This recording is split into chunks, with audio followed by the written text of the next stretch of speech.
Always consult your use and care guide and owner's manual for additional information.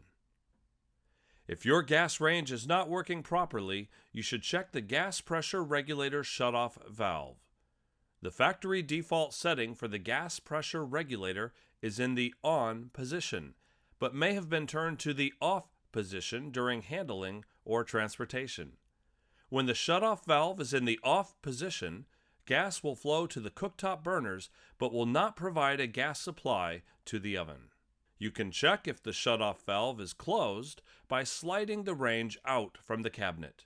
Verify that the pressure regulator shutoff valve, located at the back of the range, is in the open position. Be sure to slide the range back into the anti-tip bracket. Turn on the oven and test that the unit is properly heating. Note: if you are unable to slide the range out, we recommend consultation with a local certified technician.